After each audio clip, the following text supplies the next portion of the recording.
2 years of labor for nothing. Well, let's see what his problem is. When you're in this market, it has to be a want, not a need. Yeah. Right? Because So there you go. See, you do and you learn. Yep. You learn from your mistakes. You learn from your experiences. Bongo. Bingo, bango, bongo. All right. Well, dude, what a gorgeous day out. My God, it's so nice. beautiful. Golf tomorrow. Is he playing golf tomorrow? I'm playing golf What tomorrow. time? 9:30. By yourself? No. Well, I mean, okay. Anyone I know?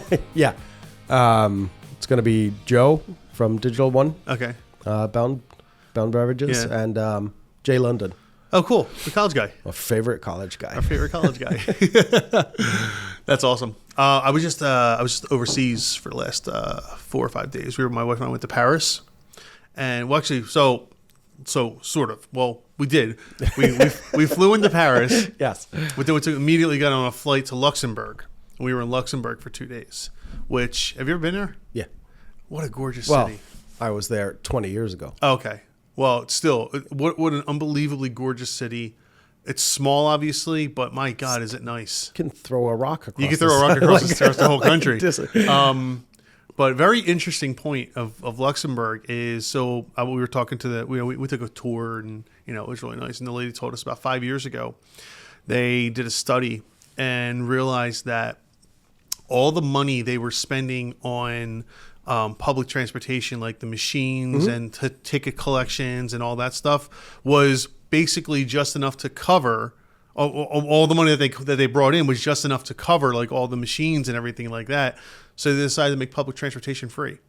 So the entire city of Luxembourg, transportation is free. So we got from the airport, you just hop on a bus and it takes you to the center city. You hop on the tram, you hop on another bus, anywhere you want, completely free. And it's the population is exploding right now. People are moving there because one of the big reasons is free transportation anywhere you want to go. So you want to get to work, no problem. It doesn't cost you any more money. You don't need a car. And it's the property values have gone up like 150, 200%. Wait, in the last 5 years. It's crazy. taxpayer money that actually works? Isn't that crazy? Who would have thought? That can be done. What an amazing idea. So we go there for a couple of days, and again, all you need is 2 days, but it's still just a gorgeous place. And then we flew back to Paris, and we spent 2.5 days in Paris, which we've been there plenty of times, and it's such a nice spot. It's Paris. It's Paris. Right. It really is. There's something about it. It's different than any other European city. I can't describe it. But something about it that's both like beautiful and troublesome at the same time. Oh, yeah. Kind of comes with the history of the city. Yeah. I'm just saying, like, some of the coolest things in the world have happened there, and some of the most horrible things in the world have happened there. Very true. Right? So we did that for a few days, and wow, what a great trip. I just got back last night, so not really jet lagged or anything, but just still kind of waking up, I guess. I don't know. That's okay. I have a cold, so this might end up being a slow episode for us. Oh, that's okay. Yeah. I have that where it's like in your ears and everything sounds muffled. Right. Yeah. I hate that. It's horrendous. Oh, it's like when you're coming a plane's landing. Correct. Right, but it won't go away. Yes. Oh, that's the worst when you have a cold too. I know. And you're just it sticks with you for days. If I have a cold and I'm getting on a plane, I like pump up with Sudafed and all kinds of stuff because I'm not dealing with it. Oh no, yeah, your ears will be stuck for days.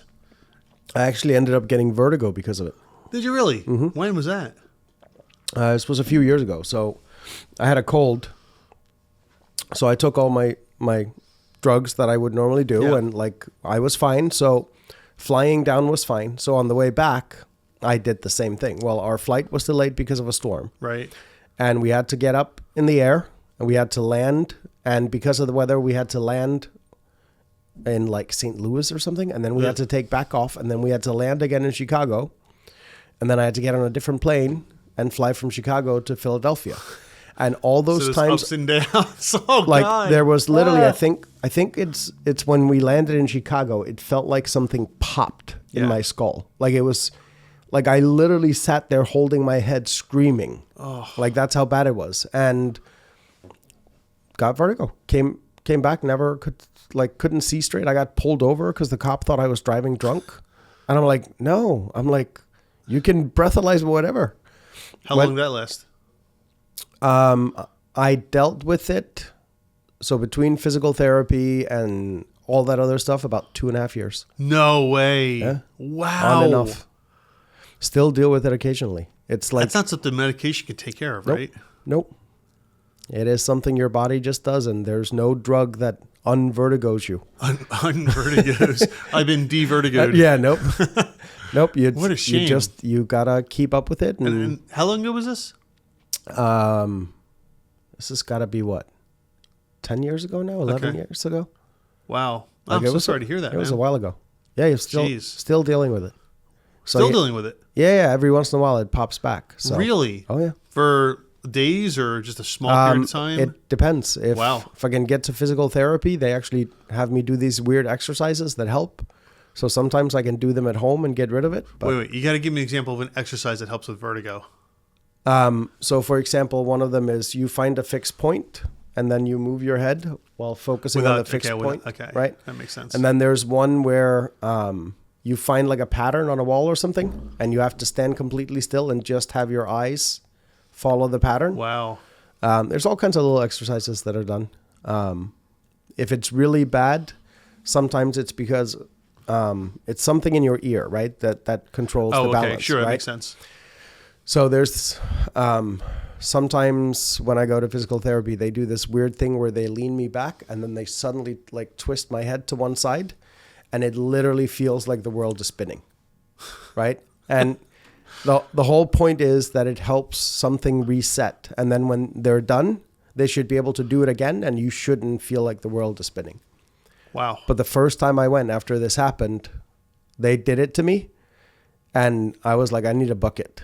I was going to say, Like, if that was, I can't do the spinning. If I do the spinning like this, the horizontal spinning, I throw up. Have you ever had one too many where everything seems like it's got to spin? Oh, yeah. So I get so sick. It is like that on overdrive. Oof. Like it is the worst feeling ever. Now, I remember years ago, you know the ride, the Gravitron? Oh, yeah. Okay. So I won the Gravitron years ago as a kid. Can't do that. And I enjoyed it. I remember when I was real little, I enjoyed it. I just have a memory of enjoying it. And so I would always go on it. And then I guess I was a teenager one time and I went on it and I got so sick. And ever since then, anything horizontally spinning, I can't do. I can't do it. Yeah. And yeah, that whole, drinking too much and everything starts spinning around. That's it. I'm done. I get so sick from that. Yep. Like even thinking about it, I get that's sick. that's bedtime for me. Yeah, it's like eating bad chicken or something. Oh God. All right. Speaking of bad chicken, let's see what we have on the Reddit highlights today. Hey, if you're having a good time, don't forget to subscribe to our channel. Oh, and press the like button. Leave a comment. Do you like the like button? I like the like button. I really like the like button. Do you know what I love, though? What? Comments. I love comments. Comments are great. Especially if they're questions that we can get to and actually answer. That's right. So leave us some comments and we'll get back to you on those. Okay. Let's get back to it. All right. So Aware Wrongdoer 7357 says, suggest a brand name. Oh. We can do that. No, really? We can absolutely do that. Really? It took us, 4.5 months to come up with a name for this show? Yeah, but let's do it for somebody else. Okay, yeah, it's easy for someone else. Yeah, I know. Not that we don't care. It's like we're not anyone actually using it. A chocolate brand. No, actually, I have a better idea. Hold on. A chocolate. You know where I'm going with this. Yes. A chocolate brand which is nutritious using jaggery, seeds, etc. Suggest a brand name. Can be creative or thoughtful. Please share the concept behind the name. All right, here we go. I'm literally going to copy what he put, which is a chocolate brand which is nutritious, jaggery, seeds, etc. Where am I going? I'm going to say we're visiting OpenAI. That's correct. Okay, look at that. All right. Please. And by the way, if you are polite to OpenAI, I swear it gives you better results. I'm telling you, when you use please and thank you, I swear you get better results. So here's the thing that I know you've seen a study on that somewhere, I'm sure. No, but it's not a study, right? So if you think about what is it meant to mimic, right? How we talk and how we respond based on how we're talked to and information. So if someone is nice to you, do you have a tendency of being nicer back and giving more thoughtful answers? Well, yes, but that's human nature. But isn't that what we're training it on? Is it though? Or are we just training it on a language? Correct. But what is so if we go back to linguistics, please and thank yous and how you talk and how you phrase things. So like if I say, can you please hand me your phone? Right? Yeah, but what if I say, could you please hand me your phone? Yeah, but it's same thing, right? But it has a different tone. Correct. So it doesn't understand tone, but language versus if I just say, hey, give me your phone. Right. Right? Hey, give me your phone is going to make you defensive versus can I please see your phone? Depending on the tone. Hey, give me your phone. That's not defensive. Correct. But even if we just take the words. Please, no, just please, the word. If I were reading the words correct. in a book or something, yes, I would take more offense to, hey, give me your phone. And that's what it is. Until we can... So have you tried the new advanced GPT chat version? Oh, yeah, sure. So it understands tone too. Oh, I didn't notice that. Oh, yeah. How? I don't know. But this is why I'm like, wait a minute. They are training it to respond like a human being. So it doesn't surprise me the least that please and thank yous and, hey, can you help me with this? And queries like that or prompts like that give different results than when you bark orders at it. Right. Okay. I'll take that. Like it's weird because I'm sure there's been a study done on this that if you communicated with it in a different way, because once again, it's linguistics. Right. And that's all it's learning is learning words, order of words, and how to respond based on order of words and what you're being asked. So why wouldn't adding words like please and thank you affect how it responds? I guess I look at it more as a tool to get me an answer to a question, and that answer is not subjective. The answers aren't subjective. The answer is what the answer is, and please and thank you, but shouldn't change the answer. But let's try it. Well, we will. No, try it. You're just asked it to please give you something, right? All right, so here's what I put. I said, please give me 20 versions of a chocolate brand which is nutritious, made from jaggery seeds, etc. Okay, hold on. Okay, let's see what it comes up with. It's normally pretty good with this type of stuff. All right, let's see what it does. Some of the names are ridiculous. All right, here are 20 brand names for a new 20 brand name ideas for a nutritious chocolate made from jaggery seeds and other wholesome ingredients. All right, Jaggery Bliss, okay, Choco Vitality, Seed and Sweet. It sounds like something entirely different. Nature Fuel chocolates with Nature Fuel being one word. Jaggery Bites. That's not bad. Jaggery Bites isn't bad. Nutra Delight. I feel like there's something already out there called that. Seed Fusion Chocolate. Now it's just stretching. It's just reaching at this point. Pure Choc Naturals. CHOC. Choco Nourish. Wholesome Indulgence. It sounds like a supermarket. Oh, is that what it sounds like to you? Does not sound like a supermarket to me. Well, the wholesome part. Yeah. It's very wholesome. Okay. Jago seeds. Okay. Well, here in the U.S., Jago has a very different definition. Yes. So we probably wouldn't use that one. Earthy Choc. Okay, that's not bad. Healthy Harvest Chocolates. That's actually not bad. That's not bad. No, there's usually one in there. It's usually pretty good. Yeah. Healthy Harvest Chocolates. Choco Nature. Seed Power Bites. No. Vital Choc. No. Goodness Chocolate. I think that already exists. Jagged Edge Chocolates. Sounds like something that would cut the roof of your mouth. Nutriseed Chocolates. And Roots and Cocoa. Healthy Harvest Chocolates isn't bad. It's not bad. Now, prompted this. Okay. Sorry. Okay, now, go ahead. Literally tell it. I will type in exactly what you tell me. Okay. What is with these lame names? What is with the lame names? Like that. Is that it? That's what you want? Yep. Oh, with an S on the end. S. What is with these lame names? Yep. I get it. You're looking for something more creative, unique, and maybe even a bit edgy. Let's take it up a notch. All right, here we go. Let's see. Well, what looks interesting to you? Jaggery Mojo? Jagged and Raw? Jagged and Raw. Sounds like a cop show. Look, Crave Crafted. Crave Crafted. That's not a bad one. No. Fuel Bars. Fuel Bars. There's got to be something out there. There's got to be, bars. right? But I'm going to look it up. There's got to be something called Fuel Bars. Yeah. No. No, that's Fulfill. Yep. Really? There's nothing out there? There's no like power. There it is. There you go. Gatorade's Fuel Bar. Oh, okay. Has to be. There's See? no way that name is. I told you it was a good name. Jag Crunch, Jolt, and Jaggery. Grain and Gain. That's the name right See? there. Grain and Gain. True Grit. Sounds like a John Wayne movie. It does, but it's kind of like you can play with that from a marketing perspective. True Grit Cocoa. Pure Edge. Pure Edge Cocoa and Nourish Kick. I still like the original, the Healthy Harvest chocolates. Yeah, I do too. So are we done playing with it now? Yeah, Play sure. more? So yeah, so there's a bunch of names. So, Okay, ask it real quick. Please here we go. please do better.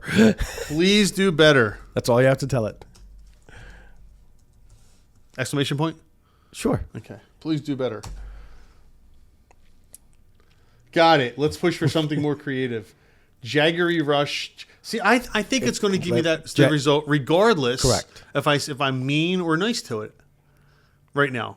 Try being nice to it. Okay. Let me be really, really nice. Yeah. Thank you very much for your ideas. Why am I doing it in all caps? I hate when people put in their. I know. They put it in the email subject line, and it's all caps. You're like, are they mad? Ideas. However, the names you've provided do not match with my creative expectations. Please give me some more creative names. Thank you. Okay? Yep. That's about as polite as That's you can about be. as polite as you can get. I understand you're looking for something even more unique and creative. Velvet Seeds. Oh, I like Velvet Seeds. That's not bad. Cocoa Jive. Rooted in cocoa. That's a good one too. See, these are better. They are. I was nicer to it. I don't get it. These are way better, these names. Hold on. Right? Look at Jag Ritual. Soul Seed. Soul Seed. Pure Vibe. Wild These Crafted. are much better. Why? I don't understand. How does it know? I mean, I get it. I understand how it knows, but still. But it's weird, right? It is really weird. Because before, when it said, "Hey, give me some names," it just kind of threw a bunch of junk out there. But unless this is just completely random, Jag and Joy, Harvest Cocoa. I mean, there's some good Seed names Theory. here. Lush Roots. There's a lot better names. Those are definitely better names. I am telling you, when we build custom GPTs, we actually have started putting polite words in when we build the GPT, and we get better content out. Man. It is messed up. It should not happen, right? But it does. Oh, I like this guy. So back to the Reddit question. Jaggernaut. Yeah, Jaggernaut. Jaggernaut's great. I would make it Jaggernaut. Jaggernaut. That's funny. But that's funny. But no, that's where you so aware wrongdoer. That's what you do, right? So before ChatGPT, I would go and I would probably find 30 or 40 different words that mean something along the lines of what I'm making, and then I would just put those words on a board and start arranging them and play with them. Yeah, I would often go to the thesaurus. Thesaurus, absolutely. Yeah, pull that up, find all kinds of different variations, and then I would look for words that can be combined into something that's not a real word, and just see if I can come up with something. Now, ChatGPT does it for you. Correct. But then, you do the basic things. You search, are domain names that even relate to it available? Right, that's the next thing is after I find a name or 5, I'll go to domain names, which ones are available. Yep.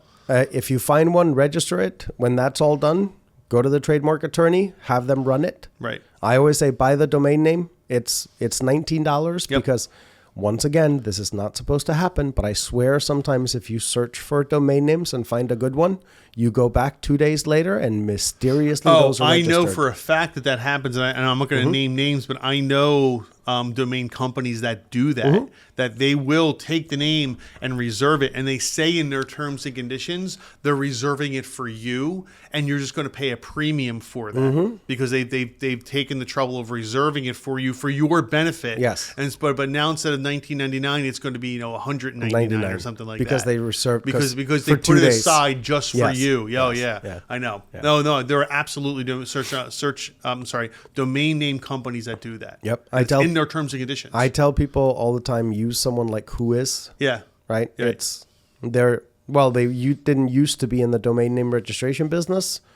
They would just look up domain names. Right. So So anyway, so that's how you come up with a name, right? We just gave you about 30 of them. I actually like the Juggernaut one. That's I do pretty too. funny.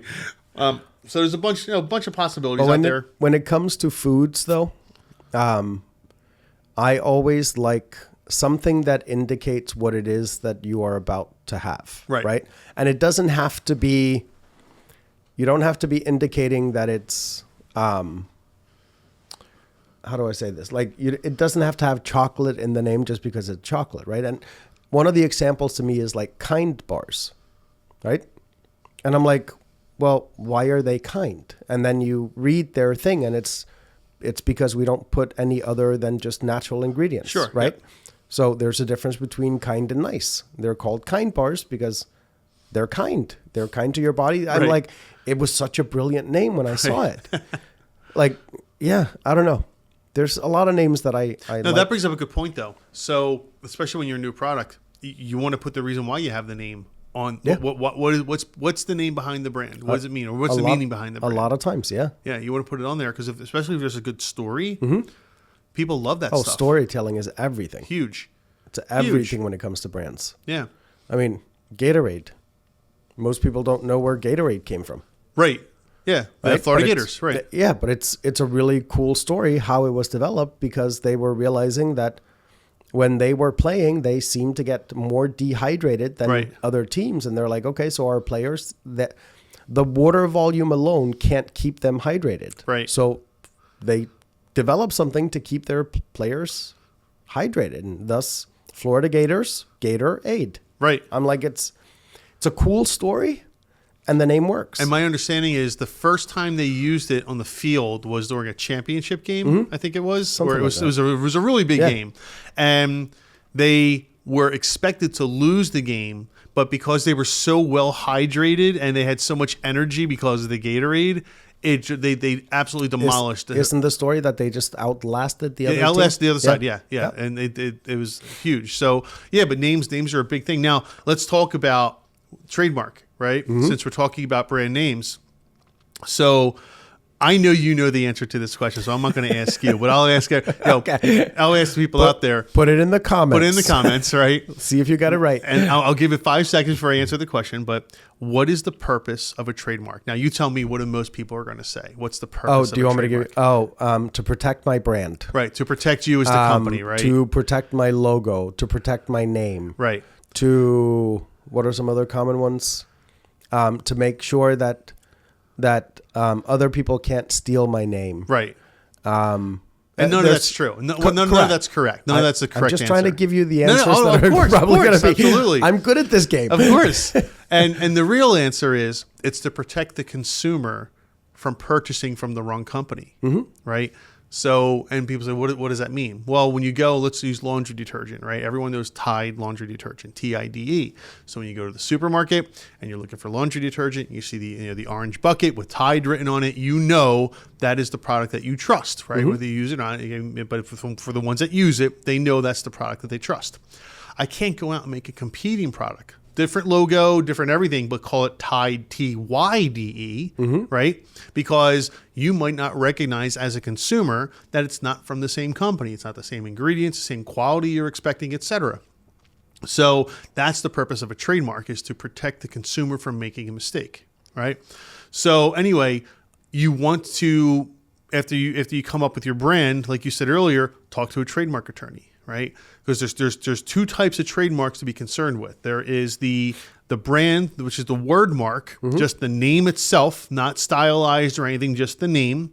And then there's the design mark, which is the logo or maybe the names in a certain font or something like that, right? Like Google has the word Google trademarked, right? But then they also have the stylized GOOGLE in lowercase with a certain font and certain colors, right? Yep. And that's their stylized design mark. So now my recommendation to my clients, and I'm sure other trademark attorneys differ from this, some would differ from this, some would agree with me, is do the word mark first, right? Submit the word mark for registration with the Patent and Trademark Office. And the reason is because if the word mark gets rejected, the design mark is going to get rejected too. Correct. Right? Because if the reason we get rejected is one of 2 things. Number one is someone's already using it and it's what's called too confusingly similar to that other company, right? Or number two, it's banned or they don't allow you to use that name for some other reason. There's certain names that are reserved that we can't use, and that's the reason why it gets rejected, right? I guess a third reason would be the reason why you're using it. Like a lot of cannabis companies right now are trying to trademark their names, and the USPTO is outright refusing them because cannabis is still federally not legalized yet. Right. So they're refusing the names based on the reason for it. So anyway, trademark the brand name. Once the brand name gets approved, and that process can take over a year, but once the brand name gets approved, then trademark the design mark, right? Because the design mark is automatically what? It's automatically protected by what? Your name mark. Well, copyright law. Yeah. So it's protected by copyright law because it's a design, right? It's creativity. So it's automatically protected by copyright law anyway. As long as you've put it out there. As long as you put it out there, exactly. Yeah, as long as it's out into the public, it's protected by copyright.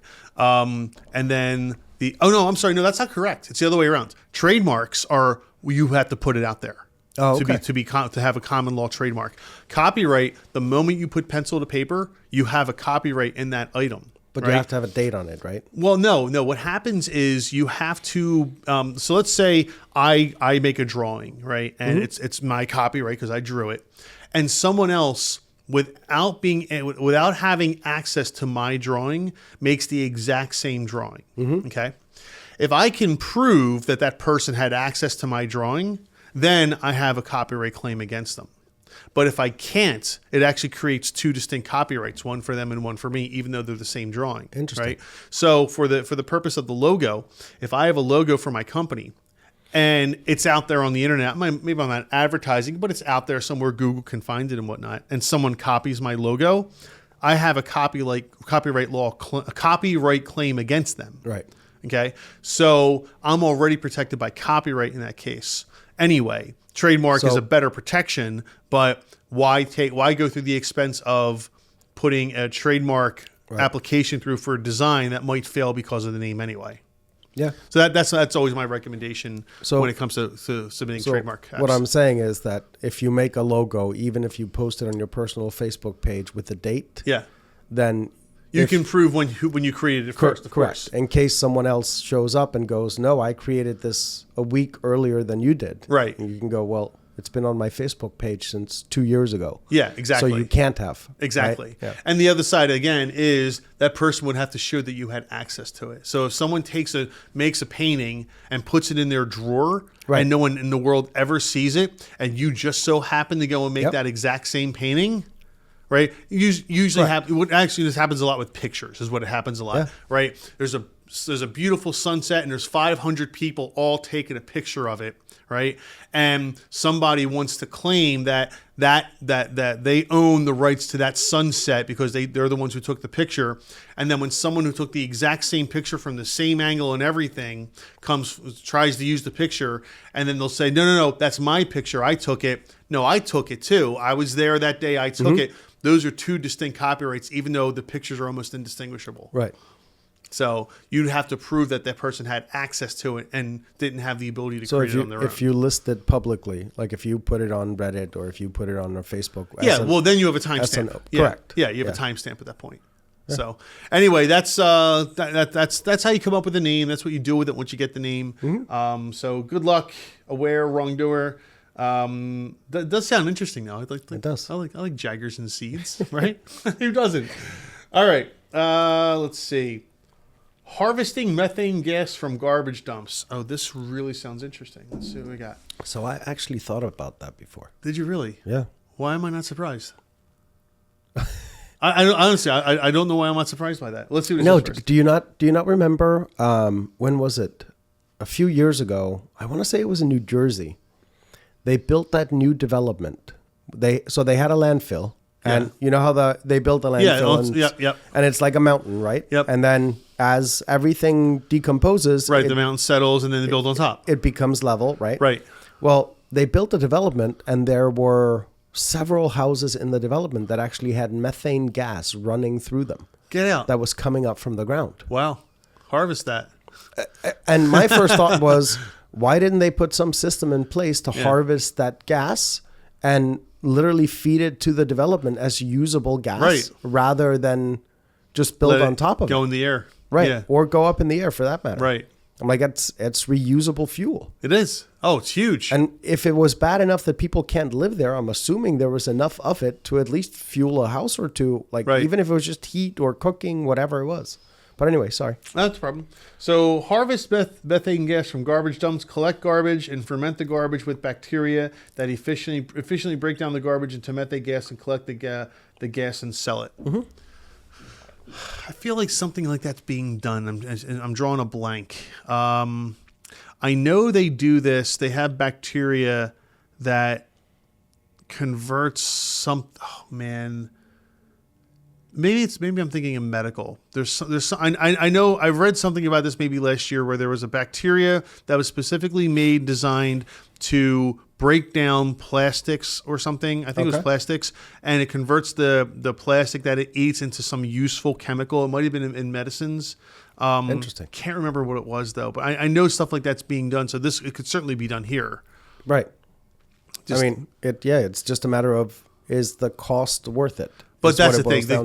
This is not something for a startup conversation on Reddit, right? This is a huge industrial investment. But so, I mean, this is something that a government would have to do, or a gigantic energy company. Not necessarily, right? Because you got to remember, a lot of startups, they start with a great idea and prove it, and then you get venture capital to build your first like proof of concept plant. If you can build it, a small one, and you can show that it's scalable. I mean, this is what capitalism is all about, is creating ideas like this. I'm not saying you can't create the idea, and I'm not saying you can't prove, but to build the actual infrastructure. I mean, you're not going to do that yourself. Not on that scale. No. If you can build prototypes, if you can show that it would function and that it would be cost effective, right? Right. And also with the green movement and all that stuff that we have going on, people might be willing to pay more knowing that we're taking stuff out of landfills and actually using it to create energy that we otherwise have to build nuclear or coal or something else around. And you're breaking down the trash too, which is a environmental plus. Correct. I mean, I know like back in Iceland, every home has like 3 or 4 different trash cans. Right. So you have to separate your food from your plastic, from your household waste and so this is a concept that would be far reaching beyond just taking trash from a dump. This would go back to, okay, can you partner with someone like Waste Management and get people to start sorting their waste? If you can, a lot less waste would go into these landfills too. Sure. I think his concept is it's bigger than what he realizes the concept really is. Yeah, well, that's what I'm getting at. It's like this is more than a one-person startup idea. Yeah. This is I like it. I think it's a cool idea. I do too. I'm surprised no one's doing it. I'd be surprised. I'd be more surprised if no one's doing it. They're probably doing it on some scale. Yeah, but someone's experimenting with it right now. They have to be. Yeah, but I mean, I like the idea. I don't know that it's something I would personally get into, but I think you're not a fan of methane gas. I'm not not lately. No. Well, you're stuffed up. You won't smell. I know. Oh, that's okay. Oh, yeah, I'm a fan today. No, maybe it'll help with the vertigo. But yeah, but no, it's always concepts like this that start as an idea and end up changing something in the world. Yeah. Right. Like it always starts with someone drawing on a napkin going, maybe I could do this with that. And then 20 years later, it's been industrialized. And you're like, I could have done that. I had that idea 20 years ago. It's been industrialized, or someone patented it, and then some energy company raided the patent office and said, we'll take that. Thank you. Correct. And then you never hear from them again. Yeah. We don't want this. One or the other. We don't want this to come out. No. Right? But it's one of those interesting, isn't it? Wasn't this the reason Henry Ford originally designed the internal combustion engine to run on ethanol instead of gasoline? I believe so, yeah. It's because ethanol was something that every state had the ability Right. to produce. Yeah. And then the gas companies came in and said, hey. I read something like that too, yes. So I'm they can fact check the story, but I believe the very first combustion engines were ethanol because of access to ethanol and the ability to produce it. I've read similar stories about Nikola Tesla. Mm-hmm. He found a way, I believe, to send electricity wirelessly, like actual electricity wirelessly across vast distances. And because it was basically going to create free energy, someone took the idea from him, and he had died at the time. Made it go away? And made it go away, yeah. Doesn't surprise me. If I remember my history correctly, and I do really like history, so hopefully I got this right. He was, did I say Nikolai? Sorry. He was experimenting with that at the end of his life, right before he passed away, and never completed it, but the theories were all there and everything seemed to be working properly, and then it all just kind of disappeared. Wireless, yeah. Look up wireless electricity. It's crazy. That's shocking. So anyway, all right. So moving on. You so set there the you one go. up. I had to take it. Of course you did. All right, let's see what we got. No.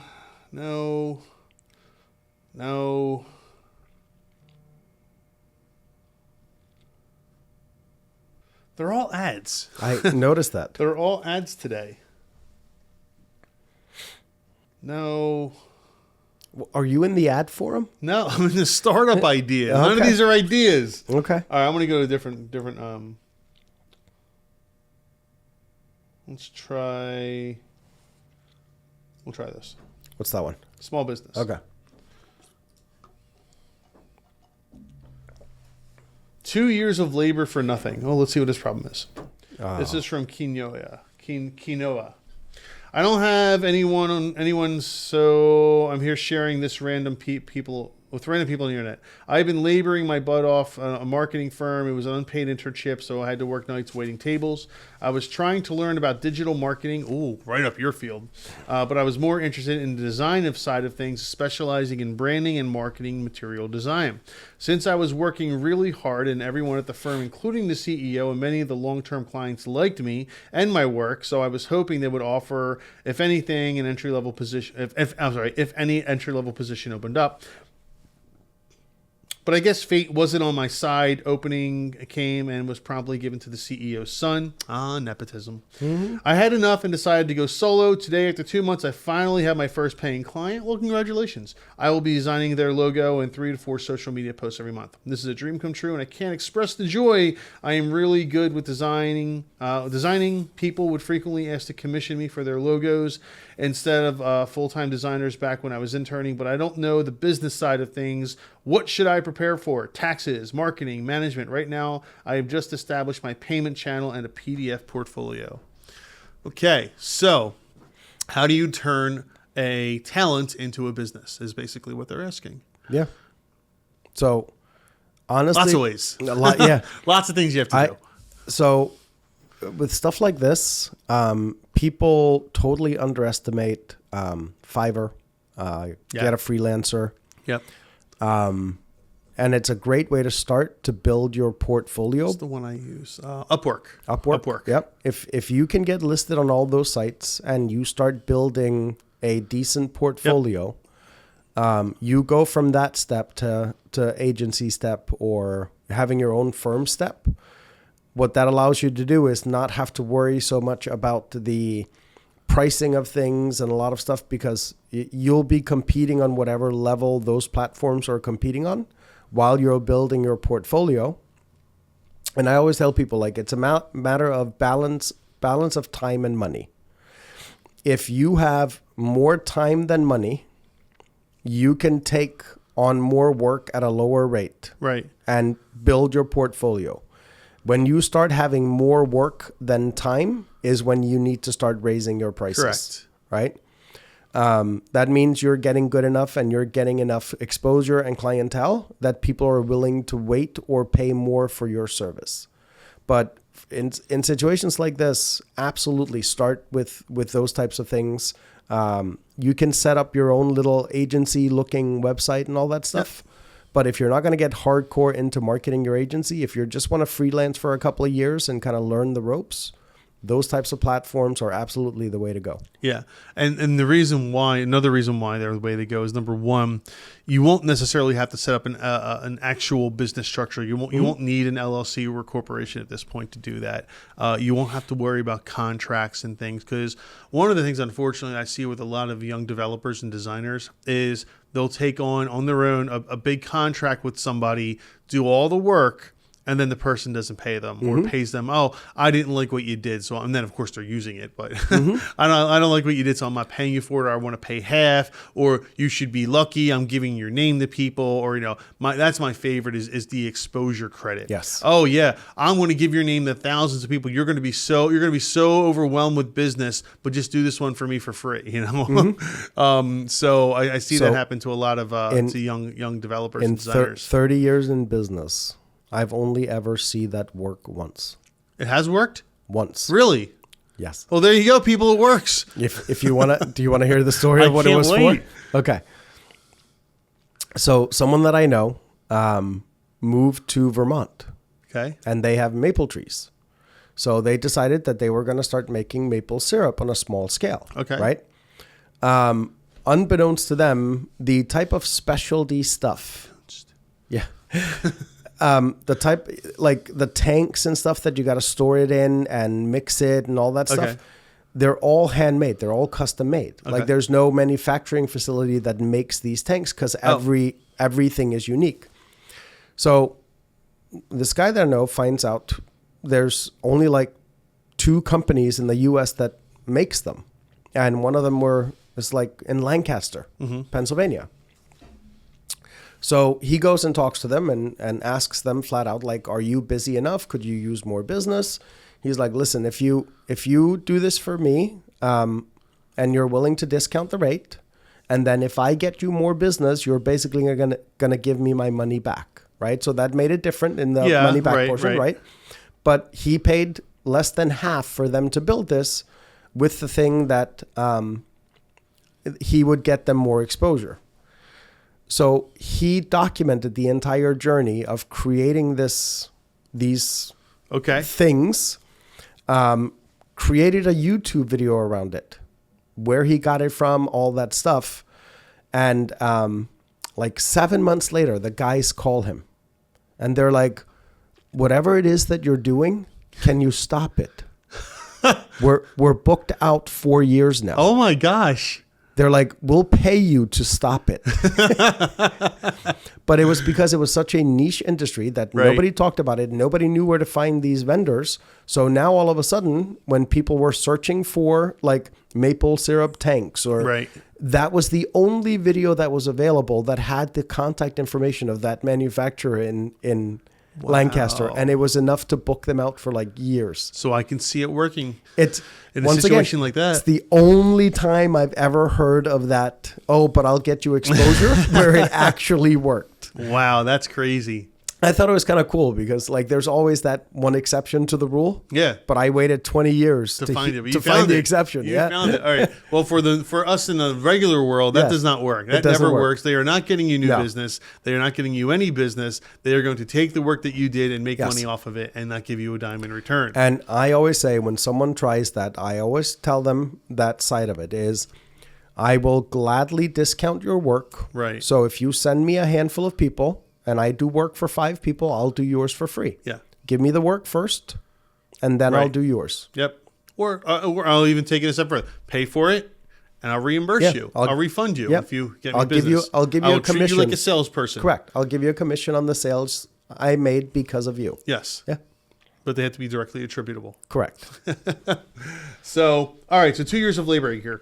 So yeah, I mean, go start with the freelance services. Definitely. I mean, especially in a world like design. All right. Now here's the problem you're going to face, and you know this.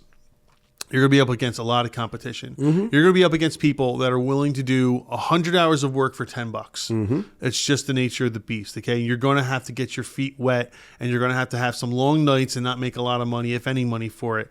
You're going to get people that want to nickel and dime you down to almost nothing. Yep. And you're going to have to do that for a little while until you get your name recognized, until you get your, your reviews out there and people seeing and liking your reviews, and more importantly, seeing your portfolio. It might take 2, 3, 4 months, but once you get a good size customer base and portfolio, then, like you said, you'll start having more work. And you can start raising your rates a little bit and start making what you think you earn. But if you're not going to come out of the gate and get paid $500 for a logo, it's just not going to happen. You're going to make $10 on it if you're lucky. I mean, we're now at a point where when we do logos, I have a flat rate. Yeah. And people go, "Why is it so high?" I'm like, because we deliver it quickly and we've never failed on one. Yeah. So like I know that you give me a logo design today, I'll probably have a logo that you're going to approve by the end of the week. So what's more important to you? How long it took me to make it? Right. Or the fact that I only had to make 1 or 2 iterations, right, and you're ready to run by the end of the week. Wow, that's actually really impressive. I remember when we did logos years ago at my marketing company, man, we would go through 4 or 5. We got to a point where we literally had to say, in our contracts, you will get 2 rounds, and that's it, because people will take and they will go around and around and around with the logos because people they don't want to make a decision. So we found out back in the day when I was back in the website development only field, is we tested this. I mean, we were doing hundreds of websites a year, right? So one of the things that we always had issues with was the number of revisions. So we tested it for a month where we sent out 3 different designs to a customer, and on average we were doing 5.5 revisions before we ultimately ended back up with one of the first 3 that we had started with, right? The second month we would only send them 1 design, and that was it, right? And if they asked for a different look or a different feel or something different, we would send them a second one. Yep. Our rate of revisions went down to 2.6. Wow. So we were delivering, and then when we surveyed them afterwards, the people that got 3 said, well, we were actually confused because we liked different parts of different things. The ones that we surveyed that we only sent 1 said, I liked the fact that I didn't have to overthink it, and I could trust that you were sending me a design that really was professionally done and thought out. But it also allowed our designer, instead of having to pump out 3 designs for a client, we could tell them, hey, you can take twice as long. Just make 1 really good design. So it worked on both sides. Yes, we were spending a little bit more time on that first design, but we were delivering better designs. Sure. And there were less revisions. So it was a win-win for both. And ever since that, I never send a client ever more than 1 design. If they ask for a second one, I will ask them for feedback on the first one first. Yeah. Which makes sense, because you start giving them options. Sometimes they start getting ideas. Ooh, I have this third idea in between these 2. Correct. And yes. I like this one a little bit, but a little more there. And then, you're right. And then when you start blending them, they realize, there are 2 different styles and don't really blend. Right. And a lot of times you end up to something that was very close to your first iteration anyway. Yeah. Because the reason they're coming to you is because they don't know what they want. Correct. They have no idea what they want. And they know what they want, they make it themselves. And they don't know how to set it up or what it should and look so, like. And that was always my favorite, is I'll know it when I see it. Those are the clients you run from, by the way. Yep. Anyone ever tells you I know it when I see it, you run away from them. Yes. Okay. For everybody else, you're right. You give them too many options, they're going to be overwhelmed. They're not going to know what to do. Yeah. And part of what we found out it's the fear of making a bad choice. Yes. Yeah. Part of what we found out is part of the problem was our intake process. We weren't being thorough enough when we were onboarding them.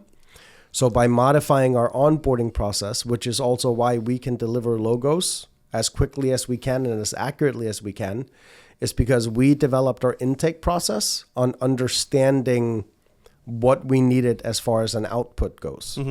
So now our original questionnaire, when we would take on clients for a logo, used to be like 7 questions. Now I think it's 22. But with those 22 questions, we're able to pretty much nail down exactly what they're looking for in the first or second iteration, which is pretty good. That's great. So it makes me think that there's a solution here somewhere. So I've been seeing more and more videos now where, like, someone would ask their significant other, usually a guy asking a girl, hey, where do you want to go to eat? And then no one can make a decision, right? Name like 5 places. Oh, I don't know. Now I'm seeing videos where guys or the person is taking that idea and saying to their significant other, guess where we're going to eat. And the person's like, are we going here? Yes, you got it. Right. Right? Yep. I can see something like that here where 100%, right? you would do that with the client. That you sit down with them and you go, do you know where we're going? Where? Your favorite place. Yeah. We're going to the steakhouse? Yeah, that's exactly where we're going. Yes. Right. So how did you guess? You can do that. You can do that with your logo designs. I don't know how, but I'm sure you could use that same type of manipulation with your logo designs. One of the things we ask for is for them to find 5 logos that they like. Yeah. Right. And then we understand who their target audience is. So what we're looking for is not to copy the logos they like. Right. We're trying to see what style they like. Right. Because it's a matter of meshing the style they like with their target audience. So we used to ask for like 2, like give me 2 logos you like. Now we ask for 5 because it gives us a much better rounded view of what is it that they like. Because sometimes we find out it's intricacy. Sometimes we find out it's simplicity. Sometimes it's curves. Sometimes it's hidden meanings, right? So by having them give you a few more, you get a much better insight into what it is that, like, what makes them go, oh, that's cool. Very cool. So, so this is, again, quinoa. Good luck. And by the way, those 2 years of labor were not for nothing. No, they're not for nothing at all. No, you've learned a lot. Yes. You've learned a lot. You learned how to, number one, obviously you increase your own skill set, but number 2, you learned how to deal with people, which is really the hardest part of any business, is dealing with people. Yeah. You've dealt with upper management, I'm sure. Okay, you've seen the inability to make a decision at upper management sometimes. You've seen the redundancy, 7 people trying to make a decision on one thing and nothing ever gets done. You've seen one person say yes and you go through and then the next person says no. I mean, you've seen all that stuff. So, you know what it's like to be a good leader, bad leader? You've seen it all. Oh, yeah. You haven't lost a thing here. No. You've learned more in those 2 years than you would at any school. Yep. So don't think it was 2 years of labor that went to waste. So good luck to you out there. We're definitely rooting for you. All right, let's see.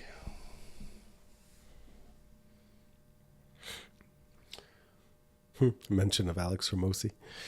Okay, I'm looking at this one here. Sales not growing in years. Okay, that sounds like a problem. My father, and this is from Astro Goofy. My father owns a small business specializing in manufacturing designed lamps based in Europe, similar to Floss, Archimedes, etc. And the sales revenue is almost the same since 2020, approximately $1 million a year. That's not bad. The products are in the high-end segment for prices and quality, so of course the market is pretty small. We thought the problem was the non-existent market, and we invested a large amount of money and tried a lot of strategies to gain new clients. We now run an Instagram account, a Facebook account, a YouTube channel. We have a newsletter. We also built our own stand for one of the most important furniture fairs in the world to increase brand awareness and exposure. Results, almost nothing. The marketing agencies we tried to work with were only a money pit, so we don't want to outsource the marketing anymore. How can we attract new clients and grow brand awareness? What low budget, don't use that word. Let's just say what marketing advertising tips actually worked for your business? I was thinking of doing a giveaway before. No giveaways. Any suggestions will be greatly appreciated. All right. This is your world, but let me start, Yes. if that's okay with you, all right? You can start. All right. So brand awareness, when it comes to, especially if it's a higher priced item, a lot of times for me, what I see, it's about scarcity, right? It is, if you make the product seem more scarce, more you got to have this, more do it now or you're going to regret it, right? Type of ads that when it comes to higher end products anyway, that will push people toward purchasing. because again, that FOMO, that fear of missing out, right? Oh wow, if I don't purchase this lamp now, I might not have a chance to purchase it later on. And when it comes to higher end stuff, people also like uniqueness to it, right? So I'll give you an example. As I said, we just got back from Paris, right? And I've never been in a Hermes store before, okay? And there were all kinds of high-end shops all over the place there. And my wife's like, you really want to go? And I was like, yeah, I want to know what a Hermes bag, because I heard of them. I'm not I mean, look at me. I'm not a fashion guy, right? But I had no idea what I was getting into. And you can't buy one. No, God, no. So we walk in, and my wife is just like, she's laughing as we're walking through. I'm like looking at scarves and things like that. And I don't see any price tags, but I'm like, okay, well, I'm looking at a scarf. I'm like, what's this? $300-$400? And she goes, 4,000 maybe. I'm like, for a scarf? She goes, yeah. I'm like, you're out of your mind. So anyway, we walk past a lot of stuff. We go to the handbags. And the lady, and my wife is like looking, she goes, the lady says, what about that handbag right there? And the lady says, we don't have any more. They're sold out. And I'm thinking to myself, that bag in a high-end shop like this, I'm thinking like Louis Vuitton. All right, maybe it's like $4,500, $5,000. Like, for what? The bag? For a bag, which is about this big, right? And I'm like, well, that doesn't include everything else you have to buy in order to be allowed to buy the well, bag. hold on, we'll get there. We'll get there, okay? Well, maybe we'll get there. But anyway, Okay. But the bag's about this big, right? And it's green. It's actually really pretty, but it's a green bag. And I'm like, it's probably $4,500, $5,000 just because it has the name Hermes on it or something. And I'm thinking to myself, it's a ridiculous amount of money, but I see why people do that. But when she said that the bag is sold out because they only make so many of them and they're handmade, et cetera, I immediately saw a couple of other people turn their heads like, oh, I want that too because it's scarce, because it's sold out. And then as we were leaving, I said, honey, I'll be right there. And I went back to the lady. I said, by the way, how much is that bag? And they had a security thing on it, and they open up. I'm like, oh, this is going to be expensive because it wasn't just out there. The bag was this big. Yeah, so it $36,000. It could hold. I'm sorry, 36,000 euros, Yes. which is more than $36,000. Probably closer to $40,000. It would hold a cell phone and a wallet if you're and that's lucky. Yep. And I couldn't believe it. And it was sold out, and people are fighting over this thing. You got to be kidding me, right? But being in business all these years, I've obviously realized that when something is more scarce, people are willing to pay a higher price for it. Yes. Or when they conceive that it's scarce, because Hermes can make 1,000 of those tomorrow. If they Correct. want. But so what happens with brands like that, right? Because now you're talking Bentley, Rolex, Right. Hermes. You're talking a handful of manufacturers that have reached the status of actually being a status symbol. Right. Right. If Exactly. you own that bag, Yeah. you are somebody to some people. Exactly. Right. Which 99%. drives me nuts. But 99% I of the can't stand it. 99% of the people on the planet would see a green person. That's it. Right? They would have no idea what it is. Hold on. I'm sorry. I got to call foul on that one. Okay. And I don't mean to be misogynistic here whatsoever. 99% of the people or 99% of the women. 99% of the people. You think most men are going to recognize a Hermes bag versus a Louis Vuitton bag? I said wouldn't. Oh, wouldn't. Wouldn't. Oh, I'm sorry. I thought you said would. Okay. No, you could stroll that bag through probably half of South America and they would just see a green bag that was way too small to have anything in it. Thank you. Okay. Right? But that's not what you're buying, right? You're not buying the bag. You're buying the idea of the bag. You're buying that scarcity factor and that not everybody can own one. Right. But it's because that brand has been elevated to that status, right? When you look at Nike, for example, which is far more recognizable around the world than Hermes ever is. Right. Right? They don't use that scarcity tactic. Well, they don't have to. They're a different correct. they're a different brand. So unless they want to become a Hermes or an Hermes, that strategy is but very Nike hard. Nike isn't selling shoes retail for $500. They're selling them for $100. How much are a pair of Jordans? Probably $150, $160 now. You think so? I don't know. I haven't bought Jordans since I was a kid. I thought they were like 300 and something now. Are they really? How much? We can look it up. Wow. If only there were a way to find out. You talk. I'll look. So But anyway, so in cases like this, the reason sales, and I don't know anything about this business. So I'm seeing prices between 180 and 215. Okay. Actually, even 115 for lower end. So those are just the lower end Jordans, Yeah. right? What about the specialty edition ones? Oh, well, come on. That's a different story. It's not a different story. That's it. Specialty edition? So I'm getting to my point. So when you are manufacturing a product Yep. and you are on the higher end of things, how much are they? Well, that's $2,000, but I'll bet you this is like this is like a Travis Scott dark mode. This is a very What's the one next to it? That's from 1985. I don't it's care. The original. Okay. But so here's the thing. When you are making a higher end product, right? And sales have stagnated. It generally means that if you haven't changed what you're making, if you've been making the same stuff for 20 years and it looks the same, it functions the same, Right. You have become a commodity product, right? Anybody that is on that higher echelon of manufacturing always has specialty products to go along with their core products. So I will put money on the reason their sales aren't growing is because they have not utilized any of those tactics. The stuff that they're sending out, they haven't made any limited edition lamps. They haven't made any reason for me, if I own one of their current lamps and I really like it, Yeah. but they only make that one style or three styles, and I go, none of those fit. I love your lamps, but they don't fit with what I'm doing. Right. You're making it very hard to resell it to customers. So first off, figure out what your current customers want and start making those products, right? That's the baseline for increasing sales. Then explore who that market is. Why did they buy your lamp? Like, why did they buy it in the first place? Was it look? Was it name recognition? Was it they like, the quality of it? Like, what were the reasons? Then you take that research and that's what you utilize to enter into a new market. And 90% of the time, the problem for not growing sales is because your visibility has stagnated to an audience that is willing to buy your product. Yeah. So with them, the first You two... saturated whatever market is available to you. Correct.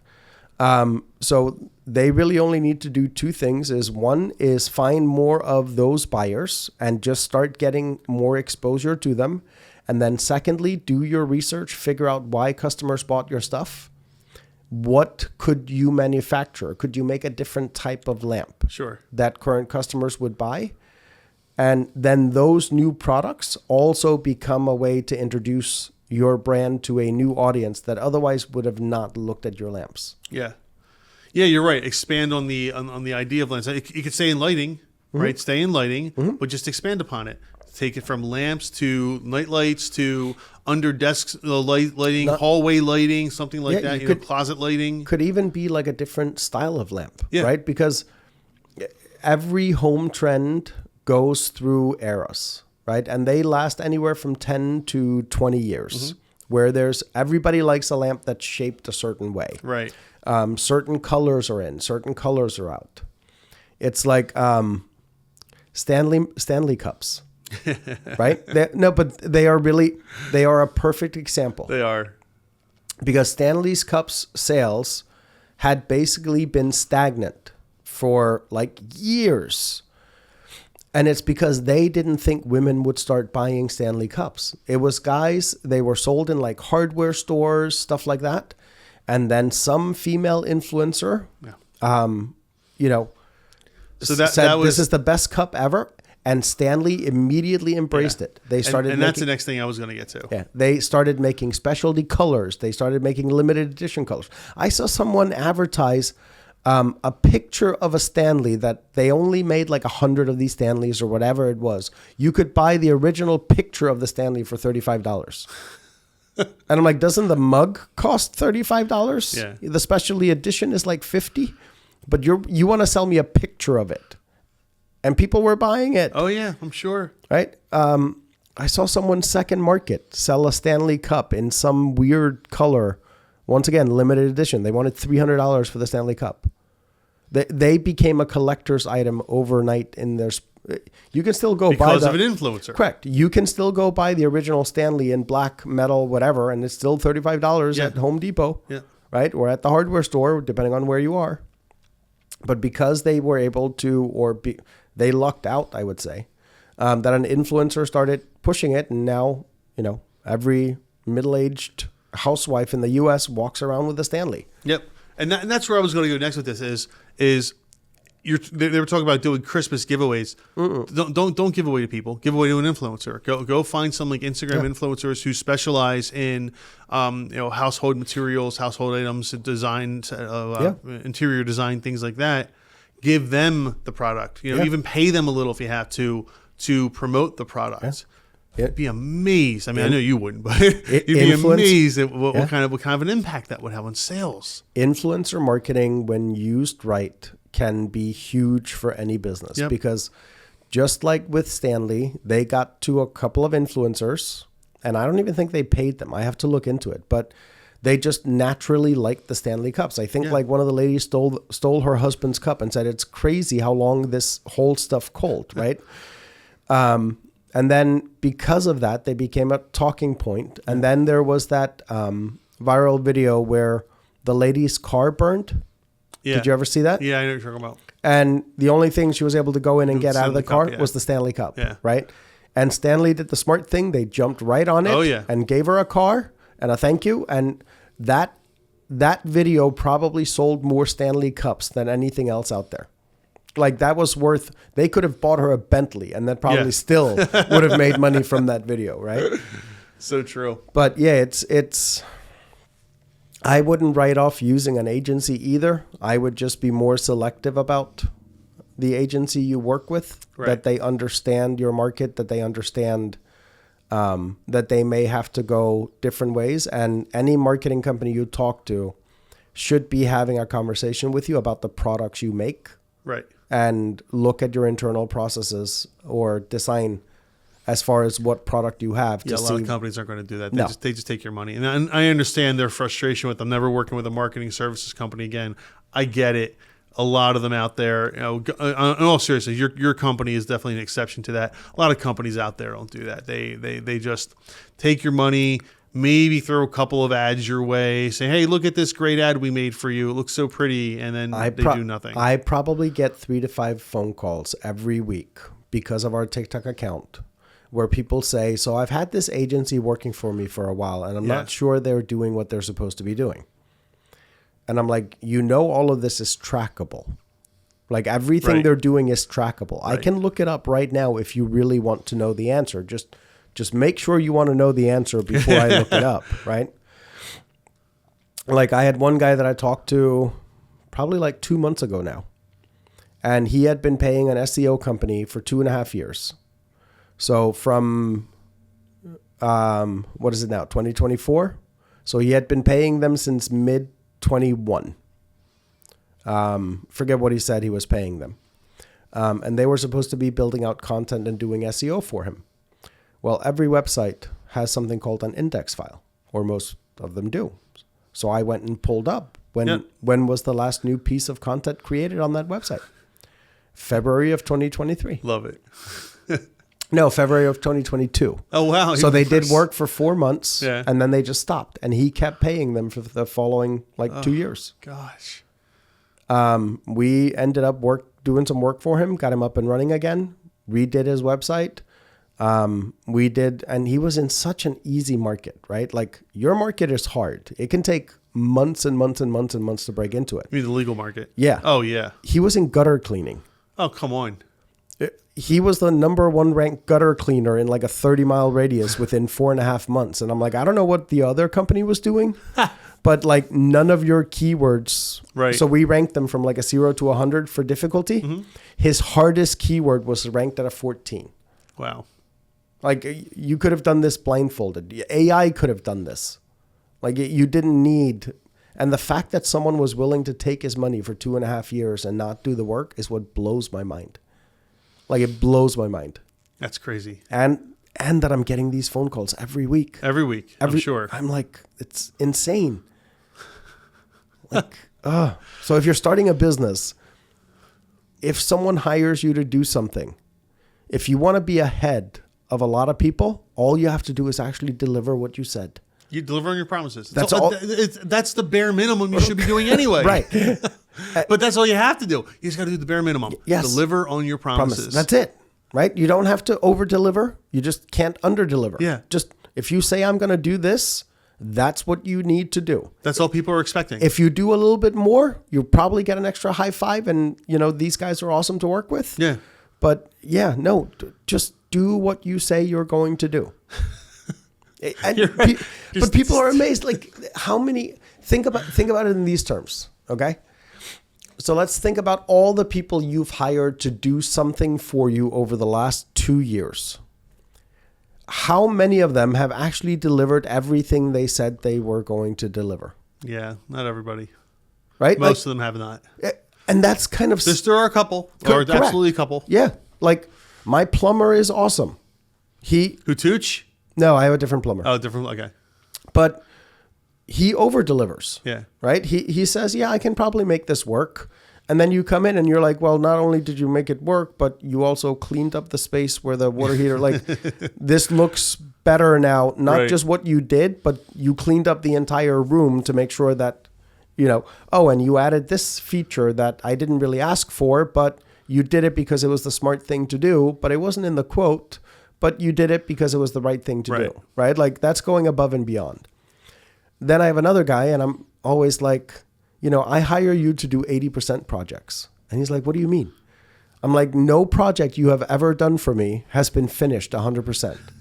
But I know that when I hire you, so I hire you because you're cheap and I know you do the 80%. And then I have another guy that comes in and does the other 20%. Right. But hiring the two of you combined is still cheaper than hiring the other guy that charged me twice as much. But does 100% job, right? Like, so as a consumer, you also can learn, like, sure, they just deliver 80%. Yeah. But you should, as a business owner, you should strive to be that 100% But that's the reason guy. I don't refer him to other people. Right, exactly. It's because I know other people wouldn't be willing to deal with this. Yeah. So he's losing my referral business because... People would rather pay more for the peace of mind that it gets done right the first time. 100%. Yeah, of course. Yeah. So yeah, if your sales are stagnant, try different approaches, different product types. Again, work with influencers. There's a variety of ways to spice up the sales. Again, as people perceive your product as being important, as people perceive your product as being something that they want or something they need, they'll start buying it. Yeah, and if you've saturated the market for people that are interested in your product, then you got to make a different product or find another market. Yeah. That's the only option. In this case, when you're in this market, it has to be a want, not a need. Yeah. Right? Because if you need a lamp, you don't care what lamp it is. Right. As long as it does the job. When you get into, do I really want to spend 5 times more on a lamp? Now it has to be a want. Right. So that's the part that's missing is there isn't a want in enough people, which is why they've stopped growing. Yeah. So. All right. Time for one more? Sure. It's almost 3:00. I got time. Let's see. Ooh, let's see. I like this. Update. Yeah. Well, okay, hold on. So this is from Cooler Than Ice Cubes with a Z. Says, update. I launched a week ago and now I'm catering 2 weddings for free. So hold on, let's look at the original post. So here's the link to the original post. So let's go there first. It says, all right, so this is from a few days ago. My business is a gourmet popcorn bar for special occasions like weddings, graduations, birthdays, etc. I took some person's advice to offer my services for free for the first 5 clients. Well, it went better than I expected, and now I am catering 2 weddings and a graduation party for free. I'm not mad at this, but I am not sure how to capitalize off this. What can I do to make sure these events will lead me to more money? Okay. So before we follow up and see what the update is, what would you suggest? Exactly that. Exactly that, right? So I had a catering business back when I was in culinary arts. And how I got my start was a couple of friends of mine were getting married. Yeah, there you go. And I literally told them, if you pay for the ingredients, Yep. You'll provide the service. I'll put together the menu, the cook it, and you bring leave your cards everywhere. Nope, and I didn't leave a single card. Really? Nobody knew my name when I left the wedding. Wow. But what happened was, by the next Tuesday, the first wedding was on a Saturday. By Tuesday, a couple of his friends. Who was your caterer? Yeah, right. And I got those phone calls. Yeah. So I did that wedding, the first one, and from that I got 3 that booked on the calendar. Yep. Then I did the second one like 3 weeks later. Now this wasn't my full-time job, right? Yeah, so like I wasn't reliant on it. I did another one 3 weeks later for another friend of mine, 2 different friend circles. From that wedding, because he had a little bit more money to spend on ingredients and gave me free reign on the menu, I booked 9 weddings from that wedding. There you go. So just giving up my time to cook for 2 weddings, basically I gave up 2 Saturdays. Yep. I got 12 gigs out of it. That's fantastic. Yeah. So the best way to get stuff like this out is actually to get people to taste what you do and experience We went to a graduation party a year and a half ago, and they had a food truck there. Mm-hmm. Can't remember the name of it, but it was a food truck, and it was phenomenal. It was so good. And then when we had our son's graduation party, you better believe that we had his business card, and we called him. We're like, yeah, we want you here too. And I guarantee you 7 or 8 other people at that party did the same thing, because everyone's kids are graduating around the same time. And, he got a lot of business out of that. I'm sure he didn't do the one we went to originally for free, but when you go there, you're going to get exposed to people that are going to want your service. I mean, but that's, if you think about food trucks, right? They're the epiphany of this, because you go out, you buy the truck, you put your labels on it, and then you have to randomly go park it somewhere and decide where to park it and hope people are interested enough that they are willing to try it. Do you know there's one food truck in this area that when it comes, you have to call in order to order it sometimes in advance? Is it the lobster one? Cousins of Maine. Oh my God. Every time. It's kind of sad that I knew who that was right off the bat. You have to go on the website to find out when they're there, but every once in a while I'll be driving down Street Road in Warminster, and it'll just be on like in a shopping center, and I'll just be like, gotta go. Yep. Gotta go, because they don't come all the time. He parks outside of the Rita's by my house. Yeah. All the time. I know what you're talking about. So good, man. Cousins of Maine. Wow, what a great food truck. All right, let's see the update. It's kind of sad that I knew who it was. Exactly too, who right? it was. Yeah. All right. This is an update to my last post. I got a lot of feedback from everybody, so I thought I would share what happened at my first event. The first event was actually a graduation. The wedding is coming up this Friday. Here's what I learned. Have a QR code on hand. Since I was doing this for free, I told everyone that I'd like a review. I like that. Or like on Facebook. At least out of the 30 people who came to my stand, I got 4 reviews. People keep asking where my QR code was, and I was ashamed that I didn't have one. Secondly. So hold on. Yeah. You can do one better. Don't get the QR codes. Get the RFID cards where people can just touch their phone. Yeah. And it opens them to the source. Directly. But then you get to pick the source as well directly. So you could have a Facebook QR, a Yelp one, whatever. Yeah, correct. Yep. So yes, their cards are just look like credit cards, and you tap it to your phone or someone else's phone, and it brings the review open. You can even get like table stands. Yeah, so you can put them in between, and you can make it look like nice in between whatever you're setting up. And you can put a QR code on there too, in case people just want to take a picture or they don't have the I forget what it's called, but you have to have some setting on your phone. Usually it's on by default. NFC, that's right. Usually you have to have it on by default, but some people turn it off too. Most people now, because we've gotten to the Apple payments and Google Pay and all that stuff, it's on. Yeah.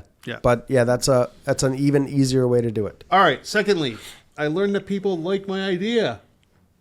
Yay. Everyone was really intrigued to try the new flavors. I ran out of popcorn and people kept asking where they could buy some more. I don't sell online, but I intend to at some point.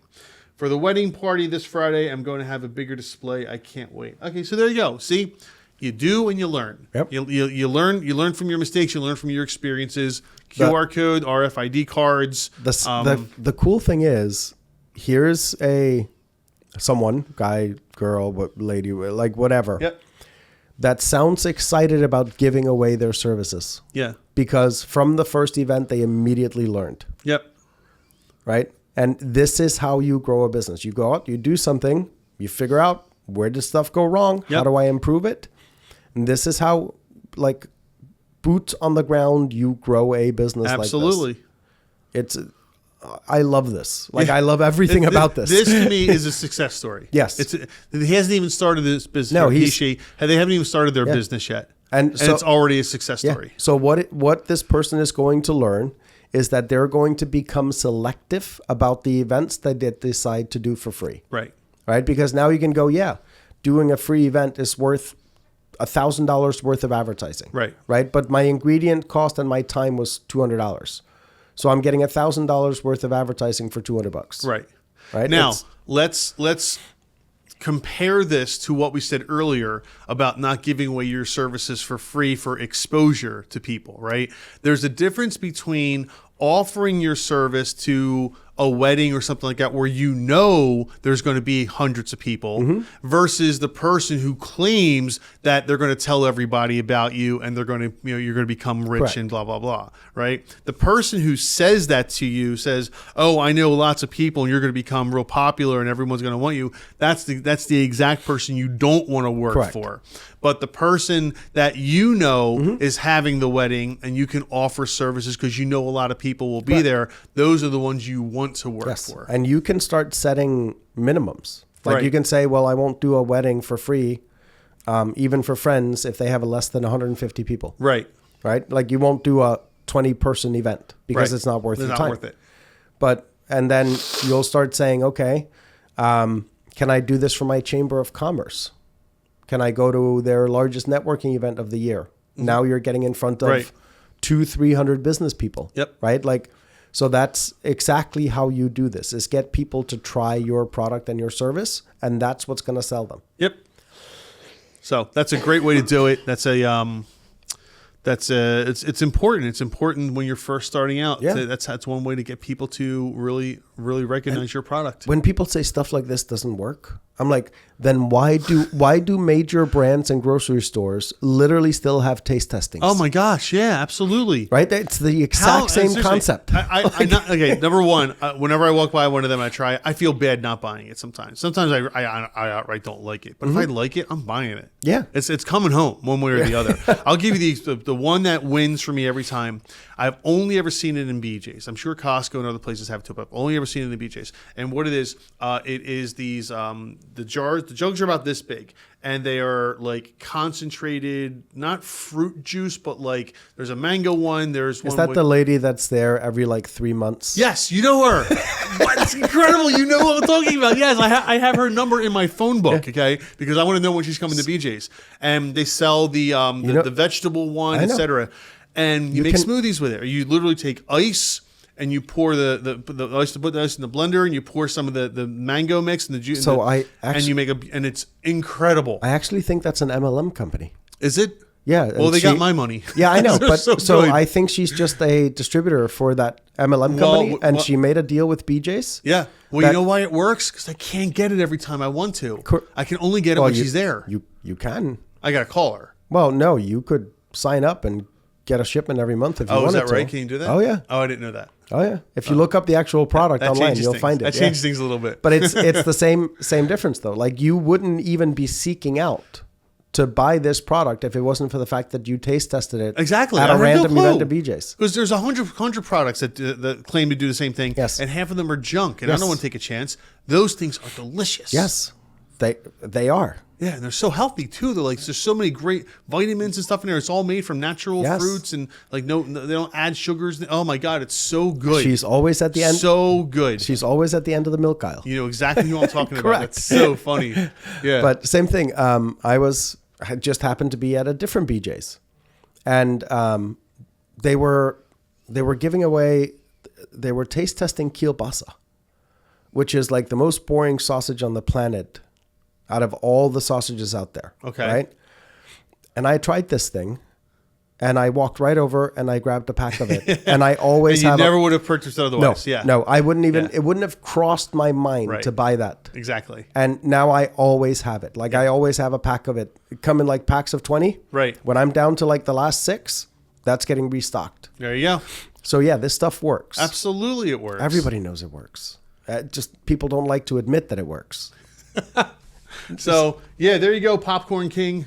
You get on selling your popcorn. That sounds great. I'm actually love to try it at some point. So send us a batch. We'll send put your email address in our comments, and we'll send you our address. You can send us a batch. It sounds like he's like it's almost made on site though, or like he brings it. That's right. They can box it up and send it to us. That's fine. Yeah, we accept boxes. So did I ever tell you I used to live like 6 houses up from a popcorn factory? No. Oh, dude, it was the best and worst thing ever. Oh, so the smell? Oh, the smell was phenomenal. Yeah.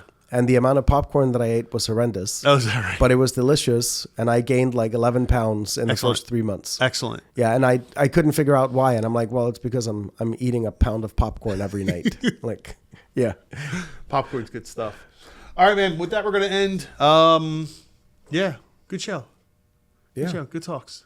It's always fun. Yeah, we ended on a good winner too. I like that one. Yeah, there's some good ones. Dude, today. this is like the epiphany of launching a business and doing it right. And the person that is mentioned in there is one that's actually worth watching. I follow him personally on YouTube. Okay. I literally, no joke, I have his 2 books in my car that's right funny. now. So like, it's fascinating to see the name mentioned as much as it is. Well, we can mention it. Yeah, it's Alex Hormozi. Yeah. Yeah. And so what's fascinating is his wife, Layla. So the way, I don't know how much you know about them. Nothing. So Alex is the marketing, branding, and he doesn't even know he understands branding because it's funny. He's like, I'm going to keep looking into this branding thing. And I'm like, you're describing it in every other video and you don't know you're describing it, right? But so he's the marketing, bringing people in, creating the offer side. Yeah. And then Layla is the operations side of things. Okay. So watching their videos in tandem, you can see like, okay, so he's responsible for driving everybody in and figuring out the marketing and sales portion.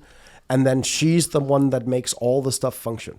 Gotcha. And it's fascinating to listen to them because they have very different ideas, but their 2 ideas just mesh so well together, which is why they're able to build these companies. Mm-hmm. But yeah, if people haven't heard of him yet, and anybody that starts a business should have, you should absolutely go look up some of his stuff because it's brilliant. That's pretty cool. Yeah. Sounds awesome. All right, man. Have a good week, pal. You See too. you next week. Absolutely.